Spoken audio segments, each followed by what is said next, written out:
আপু একটা ফিল্টার লাগান, আপনাকে কি রকম যেন লাগছে। আপু আমার ফিল্টার লাগে না, আমি ফিল্টার ছাড়ি আলহামদুলিল্লাহ, আল্লাহ আমাকে যেমন বানাইছে আমি সেইভাবেই খুশি। কিন্তু এখন ফিল্টারটা উঠাই দিল কে লেগা লাইভের থেকে, আমি তো এটাই বুঝলাম না। ফিল্টার দিলে তো আমার আরো সুন্দর লাগতো, কারণ অনেকের আছে আবার ফিল্টার ছাড়া চলে না। তোমার কথাগুলো অনেক সুন্দর লাগছে, থ্যাংক ইউ। তোমাকে আমি এখন ব্যান করে দিব, ঠিক আছে? বুঝে শুনে তুমি কথা বলো। মানে এই আইডিটার পিছনে যে কিভাবে উঠে পড়ে লাগছে কারা আমি জানি না।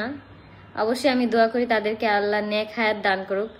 আর অযথা কারণে যদি কেউ আমার কোনো ক্ষতি করতে চায়, সেটা আমি আল্লাহর কাছে বিচার দিব, যে আল্লাহ যেন তাদের উপযুক্ত বিচার করে। শুধু শুধু আমার পিছনে যদি লেগে থাকে, অবশ্যই আল্লাহ উপযুক্ত বিচার করবে। কষ্টের মাঝেই সুখ আছে। তুমি যদি তোমার লাইফ স্টাইল যদি মানে খুব পশ থাকে, কিন্তু তোমার মনে যদি শান্তিই না থাকে, তাহলে কিন্তু তোমার ওই পশ লাইফ স্টাইল কখনোই তোমাকে শান্তি দিবে না। একটা মানুষের সব থেকে মেইন আর প্রধান জিনিস হচ্ছে মানসিক শান্তি। তুমি যদি মানসিক শান্তিতে থাকো, তুমি যদি আলু ভর্তা ডাল দিয়েও ভাত খাও, তাহলেও তোমার অনেক শান্তি লাগবে। সেই আলু ভর্তা খেয়ে তোমার এত পরিমাণ তুমি তৃপ্তি পাবা, তুমি সেটা পশ লাইফ স্টাইলে থেকে তুমি 3 বেলা বিরিয়ানি খেলেও সেটা পাবা না, ঠিক আছে? দামি দামি জামা কাপড়, তারপর হচ্ছে গাড়ি বাড়ি থাকলে মানুষ সুখী হতে পারে না। মানুষের মনের মধ্যে সেই শান্তিটা থাকতে হয়। সেটা যদি থাকে, অবশ্যই তুমি হচ্ছে ভালো থাকতে পারবা, ঠিক আছে? যেমন এই যে আমার বাবার বাড়ির কথাই আমি বলি, আমাদের কিন্তু আহামরি কোনো টাকা পয়সা নেই, আমাদের কিন্তু পশ লাইফ স্টাইল নেই। আমাদের হচ্ছে 2টা ছোট রুম, এই 2টা রুমের মধ্যে আমরা থাকি। বাসাটা চেঞ্জ করব ভাবতেছি, মানে এখন না, একটু সময় লাগবে।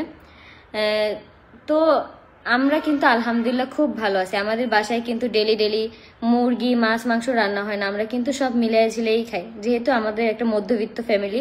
একদিন দেখা যায় আলু ভর্তা করলে, তারপরের বেলা হচ্ছে ডাল, একবেলা আমরা যদি মাছ খাই, তারপরের বেলা শাকসবজি দিয়ে ভাত খাই, ঠিক আছে? কিন্তু ওই খাওয়াটার মধ্যে একটা তৃপ্তি আছে, একটা শান্তি আছে, যেটা হচ্ছে তুমি 3 বেলা বিরিয়ানি খেলেও পাবা না, ঠিক আছে?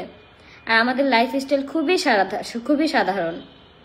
আমরা খুব সাধারণভাবে জীবনযাপন করি। আর আমি যত বড়ই হই না কেন, আল্লাহ আমাকে যত উপরে উঠাক, কিন্তু আমি সবসময় এরকমই থাকতে চাই। কারণ এই লাইফটার মধ্যে যে কি শান্তি, একমাত্র যারা মধ্যবিত্ত শুধু তারাই জানো। তাদের হচ্ছে মধ্যবিত্তদের ফ্যামিলির মধ্যে হয়তো টাকা পয়সা নাই, মানে ওইরকম ইয়া নেই, কিন্তু খুব শান্তি আছে। ফ্যামিলির প্রত্যেকটা মেম্বারের সাথে তোমার বন্ডিং ভালো থাকবে। মানে যাই খাও, অল্প খাও, কিন্তু সবাই একসাথে মিলেমিশে খেলে সেই জিনিসটারই খুব বরকত হয়। আসলে আমি আমার ভিডিওতে এমন কোনো কিছু শো অফ করি না যেটা হচ্ছে শুধু লোক দেখানোর জন্য।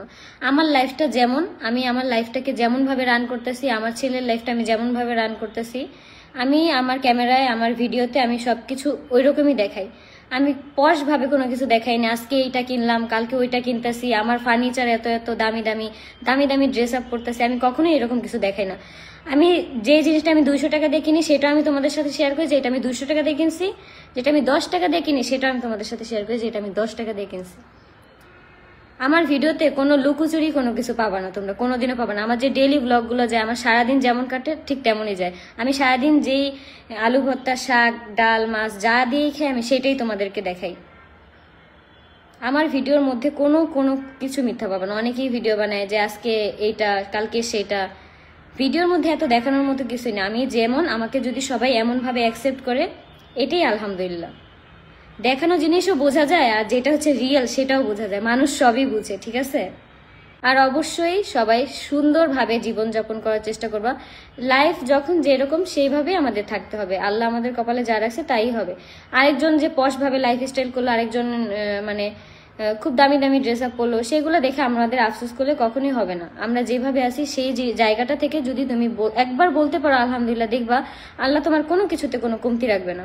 সেই জিনিসটাই তুমি মানসিকভাবে এত শান্তি পাবা, সেই কাপড়টা পরে তুমি এত শান্তি পাবা, সেটা তুমি 1 লাখ টাকা দামের একটা ড্রেস পরলেও পাবা না। আপু জীবনের সব থেকে সুন্দর ডিসিশন নিয়েছেন। আপু আমার জন্য অনেক অনেক দোয়া করবেন। আমি আলহামদুলিল্লাহ অনেক ভালো আছি, আমি মানসিকভাবে অনেক শান্তিতে আছি, অনেক শান্তিতে, যার কারণে হচ্ছে মানে আমাকে এত হাসি খুশি তোমরা দেখতে পারো সবসময়। আমরা সবাই তোমাকে সাপোর্টে আছি, আমরা সবাই তোমার সাপোর্টে আছি ইনশাল্লাহ। আপু মানুষকে মানুষ ছোট করে কতদিন, ঠিক আছে, কতদিন, একটা সময় সে তার ভুল বুঝতে পারে, আর নয়তো সেটা হচ্ছে আল্লাহ বিচার করে, ঠিক আছে?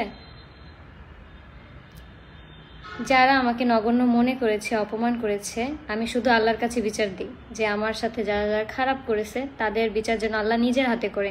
অলরেডি করা শুরু করছে আল্লাহ, ঠিক আছে? এখন এটা যদি নিজেরা বুঝে যে এটা এটা মানে অন্য কিছু বা কি, তাহলে তার কিছু বলার নেই।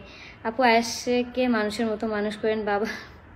আপু আয়েশের জন্য তোমরা সবাই দোয়া করো, আয়েশের জন্য। আসসালামু আলাইকুম আখি, আপনি কেমন আছো? আলহামদুলিল্লাহ ভালো, অনেক অনেক শুভকামনা। থ্যাংক ইউ আপু। জীবনের সব অতীত মুছে ফেলো, আর ভালো মন মানসিকতা ছেলে পেলে অবশ্যই বিয়ে করবা, কিন্তু সেটা আরও পরে।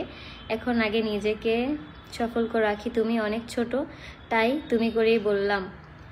আপু আমার জন্য অনেক অনেক দোয়া করেন, আর সব থেকে বেশি দোয়া করবেন হচ্ছে আমার ছেলের জন্য। ওরা আমার আইডিতে ফেক কপিরাইটগুলো দিতেছে।